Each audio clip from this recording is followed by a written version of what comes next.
Fermented soy products like miso, natto, and tempeh are the unsung superheroes of Asian cuisine, quietly transforming meals into gut-friendly, nutrient-packed feasts. If you've ever wondered why Asian diets seem to emphasize longevity and digestive health, look no further than these humble beings. Now, picture this. In Europe, fermentation often revolves around dairy, yogurt, cheese, kefir, classic, familiar, and tasty, no doubt.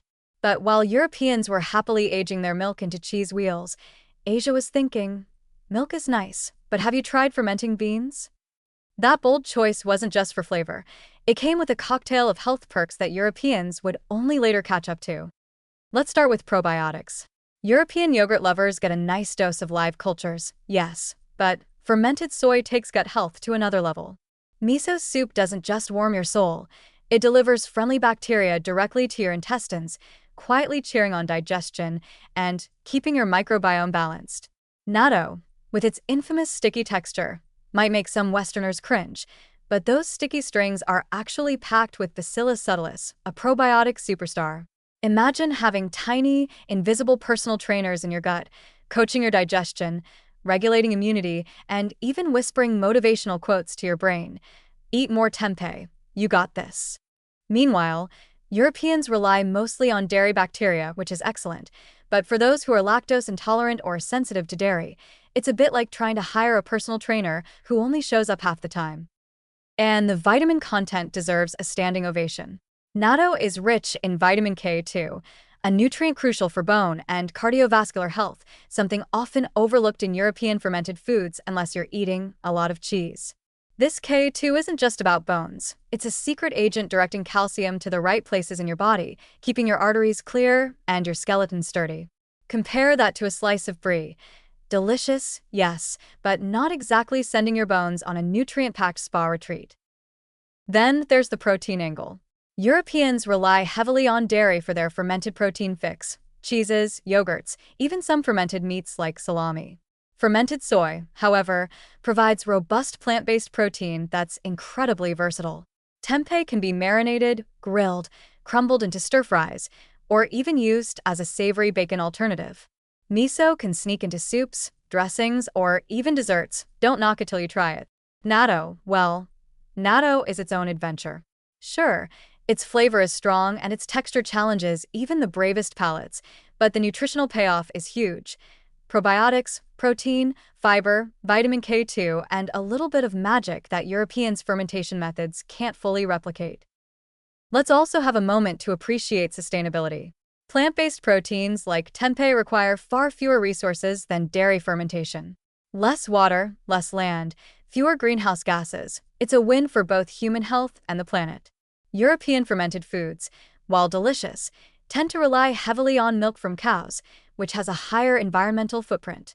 Asian fermentation, in this sense, feels a little like the clever cousin who not only throws a great dinner party, but also cleans up afterward without anyone noticing.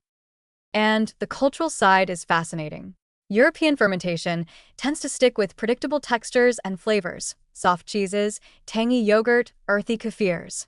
Asian fermented soy products are playful, sometimes shocking, and always creative. Miso comes in white, red, and mixed varieties, each with its own flavor complexity. Natto's stringy, slightly pungent personality challenges the palate while offering health benefits.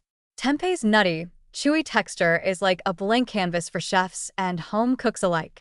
The willingness to experiment with flavors, textures, and fermentation methods demonstrates a kind of culinary bravery that results in meals that are as healthy as they are exciting.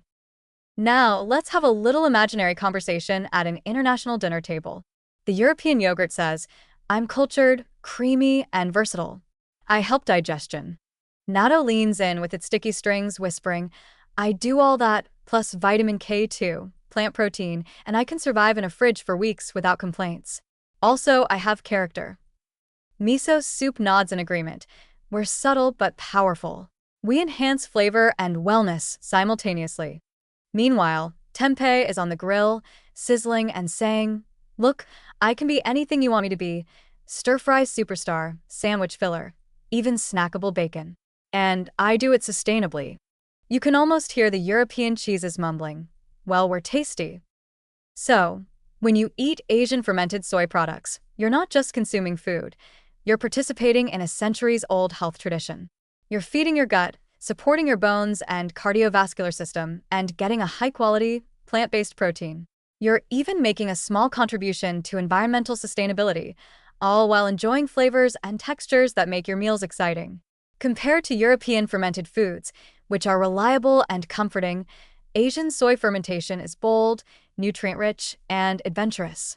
It's like the difference between taking a leisurely stroll in a park, cheese and yogurt, and going on a spirited jungle trek with a wise, quirky guide pointing out secret waterfalls, rare plants, and hidden treasure, miso, natto, tempeh.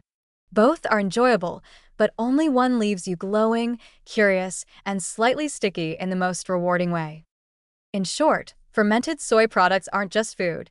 They're a health-packed, taste bud-pleasing, gut-loving, eco-friendly, culturally rich experience. And honestly, if Europe ever wants to level up, it might take a page from Asia's book.